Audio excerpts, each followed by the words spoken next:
me to self-annihilation. May heaven forgive the folly and morbidity which led us both to so monstrous a fate.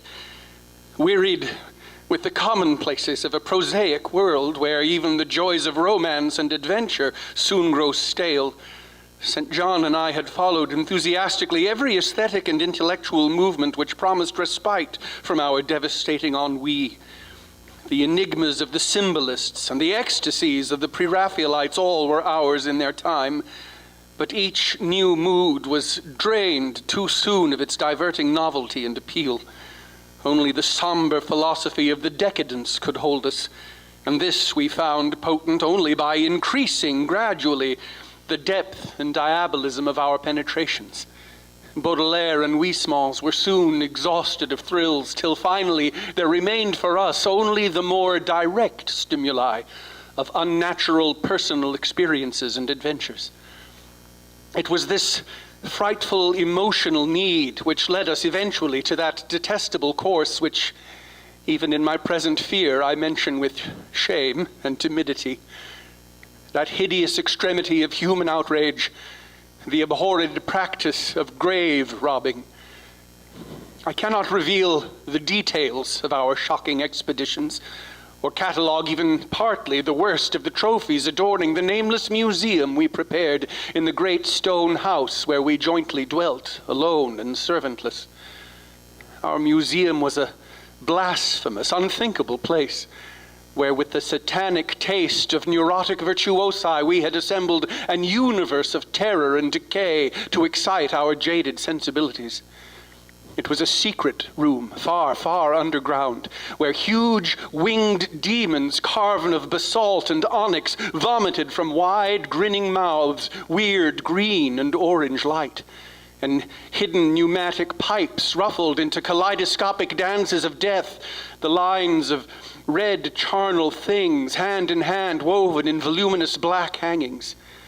Through these pipes came at will the odors our moods most craved, sometimes the scent of pale funeral lilies, sometimes the narcotic incense of imagined Eastern shrines of the kingly dead, and sometimes, how I shudder to recall it, the frightful soul-upheaving stenches of the uncovered grave. Around the walls of this repellent chamber were cases of antique mummies, alternating with comely, lifelike bodies perfectly stuffed and cured by the taxidermist's art, and with headstones snatched from the oldest churchyards of the world. Niches here and there contained skulls of all shapes, and heads preserved in various stages of dissolution. There one might find the rotting bald pates of famous noblemen, and the fresh and radiantly golden heads of new-buried children. Statues and paintings there were, all of fiendish subjects, and some executed by St. John and myself. A locked portfolio, bound in tanned human skin, held certain unknown and unnameable drawings which it was rumored Goya had perpetrated but dared not acknowledge. There were nauseous musical instruments, stringed, brass, and woodwind, on which St. John and I sometimes produced dissonances of exquisite morbidity and cacodemoniacal ghastliness, whilst in a multitude of inlaid ebony cabinets reposed the most incredible and unimaginable variety of tomb loot ever assembled by human madness and perversity. It is of this loot in particular that I must not speak. Thank God I had the courage to destroy it long before I thought of destroying myself. The predatory excursions on which we collected our unmentionable treasures were always artistically memorable events. We were no vulgar ghouls, but worked only under certain conditions of mood, landscape, environment, weather, season, and moonlight. These pastimes were to us the most exquisite form of aesthetic expression, and we gave their details a fastidious technical care. An inappropriate hour, a jarring lighting effect, or a clumsy manipulation of the damp sod would almost totally destroy for us that ecstatic titillation which followed the exhumation of some ominous, grinning secret of the earth. Our quest for novel scenes and piquant conditions was feverish and insatiate. St. John was always the leader, and he it was who led the way at last to that accursed spot which brought us our hideous and inevitable doom. By what malign fatality were we lured to that terrible Holland churchyard? I think it was the dark rumor and legendary, the tales of one buried for 5 centuries, who had himself been a ghoul in his time and had stolen a potent thing from a mighty sepulchre. I can recall the scene in these final moments. The pale autumnal moon over the graves, casting long, horrible shadows.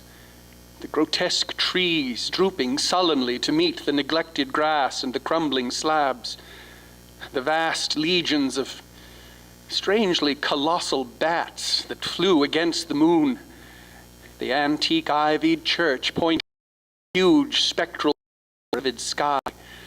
The phosphorescent insects that danced like death fires under the yews in a distant corner. The odors of mold, vegetation, and less explicable things that mingled feebly with the night wind from over far swamps and seas. And worst of all, the faint, deep-toned baying of some gigantic hound, which we could neither see nor definitely place. As we heard this suggestion of baying, we shuddered, remembering the tales of the peasantry, for he whom we sought had centuries before been found in this self-same spot, torn and mangled by the claws and teeth of some unspeakable beast.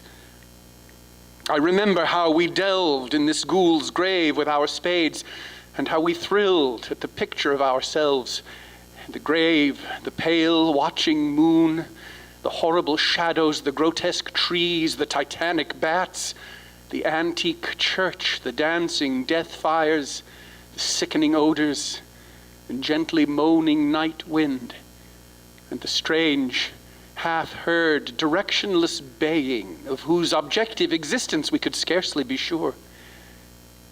Then we struck a substance harder than the damp mold, and beheld a rotting oblong box crusted with mineral deposits long undisturbed.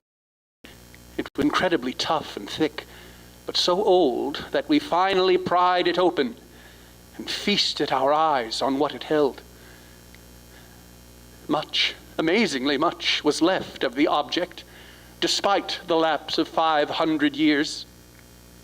The skeleton, though crushed in places by the jaws of the thing that had killed it, held together with surprising firmness, and we gloated over the clean white skull and its long, firm teeth and its eyeless sockets that once had glowed with a charnel fever like our own. In the coffin lay an amulet of curious and exotic design, which had apparently been worn around the sleeper's neck. It was the oddly conventionalized figure of a crouching, winged hound or sphinx with a semi-canine face, and it was exquisitely carved in antique oriental fashion from a small piece of green jade. The expression on its features was repellent in the extreme, savoring at once of death, bestiality, and malevolence.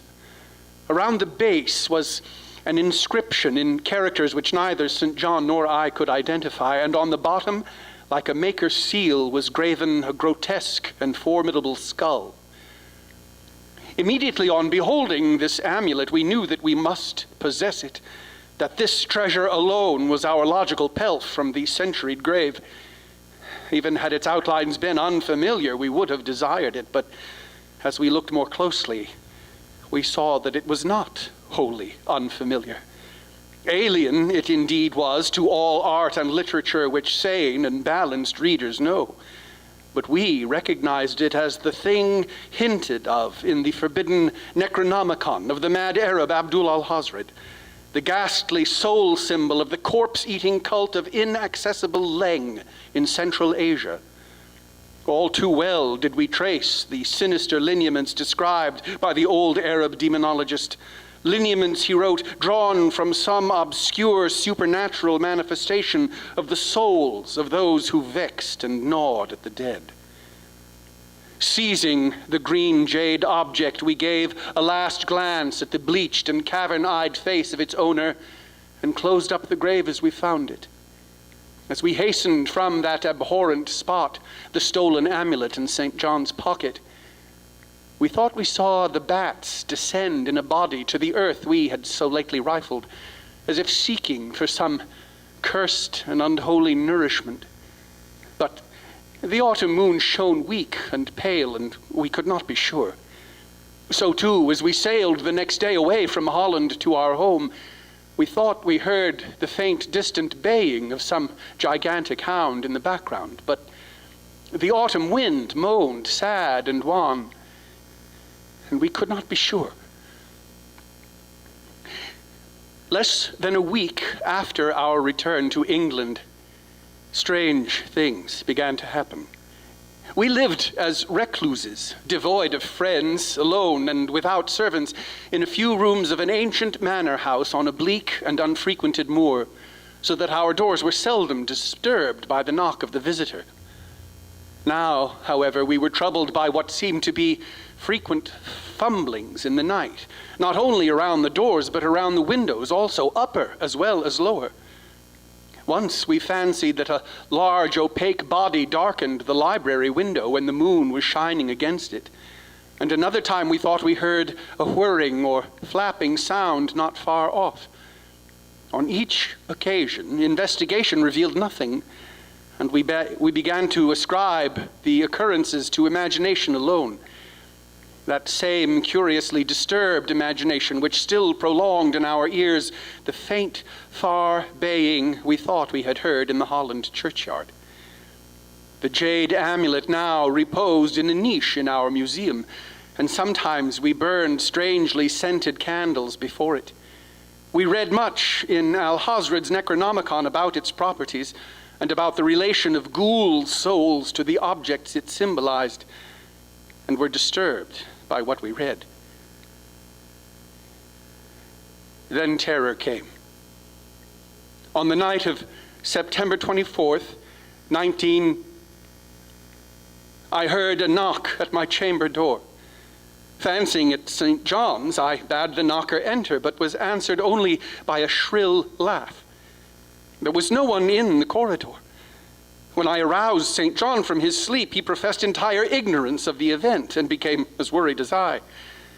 It was that night that the faint, distant baying over the moor became to us a certain and dreaded reality. 4 days later, whilst we were both in the hidden museum, there came a low, cautious scratching at the single door which led to the secret library staircase. Our alarm was now divided, for besides our fear of the unknown, we had always entertained a dread that our grisly collection might be discovered. Extinguishing all lights, we proceeded to the door and threw it suddenly open, whereupon we felt an unaccountable rush of air and heard, as if receding far away, a queer combination of rustling, tittering, and articulate chatter. Whether we were mad, dreaming, or in our senses, we did not try to determine. We only realized with the blackest of apprehensions that the apparently disembodied chatter was beyond a doubt in the Dutch language. After that, we lived in growing horror and fascination. Mostly, we held to the theory that we were jointly going mad from our life of unnatural excitements.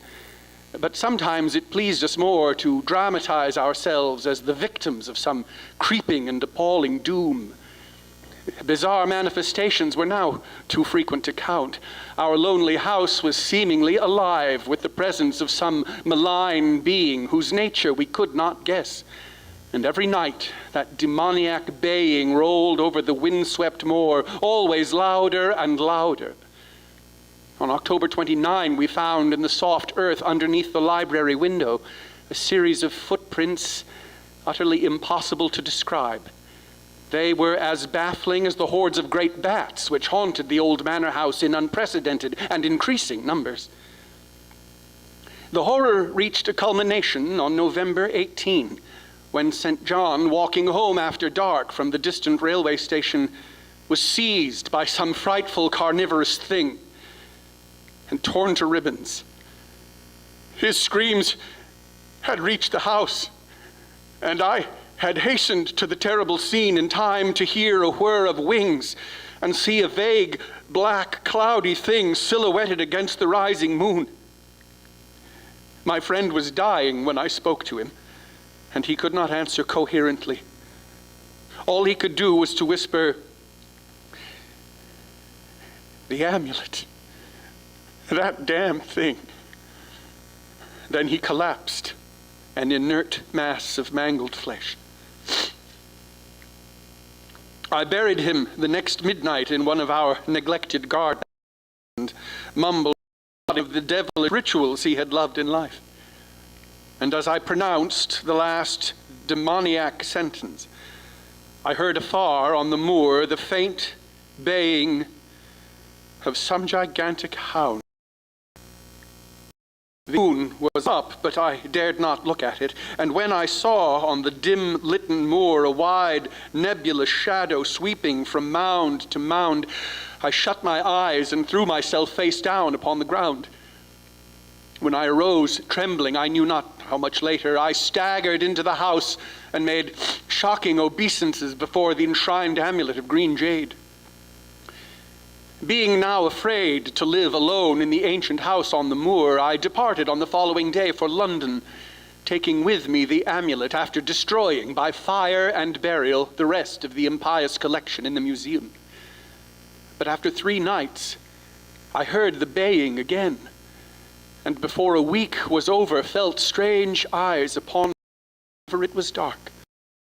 One evening, as I strolled on Victoria Embankment for some needed air, I saw a black shape obscure one of the reflections of the lamps in the water. A wind stronger than the night wind rushed by, and I knew that what had befallen St. John must soon befall me. The next day, I carefully wrapped the green jade amulet and sailed for Holland.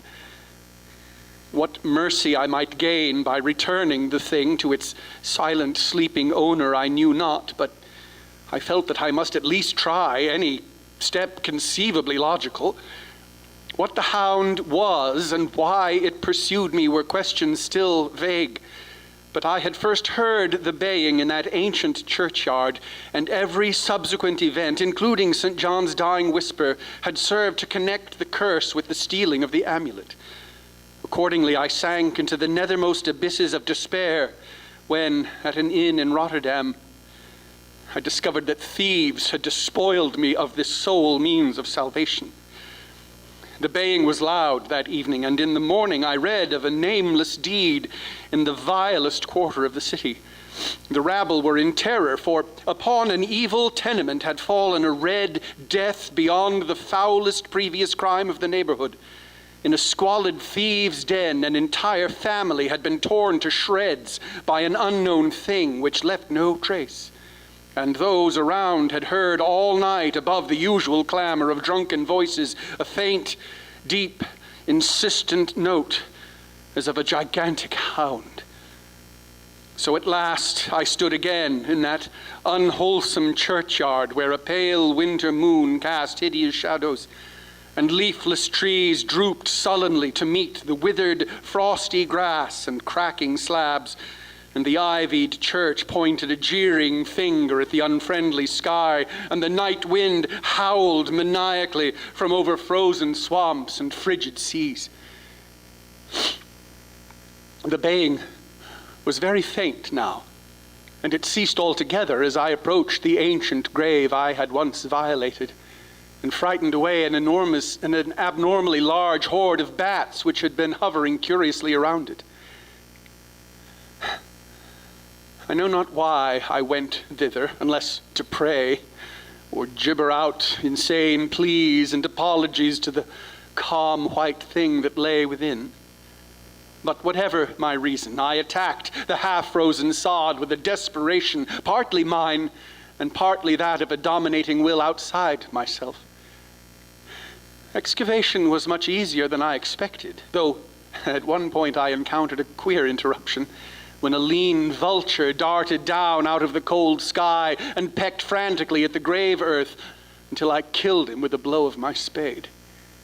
Finally, I reached the rotting oblong box and removed the damp nitrous cover. This is the last rational act I ever performed. For crouched within that centuried coffin, embraced by a close-packed nightmare retinue of huge, sinewy, sleeping bats, was the bony thing my friend and I had robbed, not clean and placid as we had seen it then, but covered with caked blood and shreds of alien flesh and hair, and leering sentiently at me with phosphorescent sockets that sanguined fangs, yawning twistedly in mockery of my inevitable doom.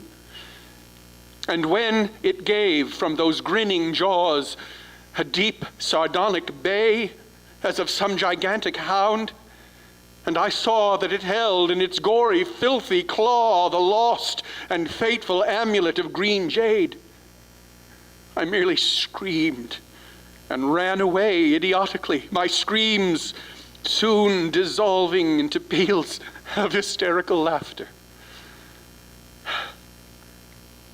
Madness rides the star wind, claws and teeth sharpened on centuries of corpses, dripping death astride a bacchanal of bats from night-black ruins of buried temples of Belial. Now, as the baying of that dead, fleshless monstrosity grows louder and louder, and the stealthy whirring and flapping of those accursed web-wing circles closer and closer,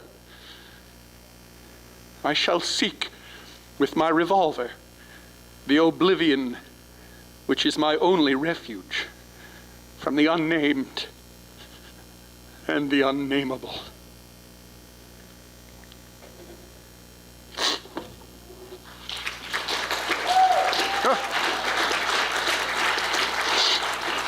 Thanks. Oh my goodness. He could write them. Thank you. I guess that's it. It's not one of his longer stories. I guess that's a mercy. I think next on this stage is the Hollywood Squares. A pleasant change of pace. But if I have a minute, if anybody has any questions or anything, I guess I could answer them. I didn't really come prepared with anything more than the text of the story. But I can't see anybody. So I guess we'll have to wonder. Okay, I'm going to vacate the premises and, oh, no, yes?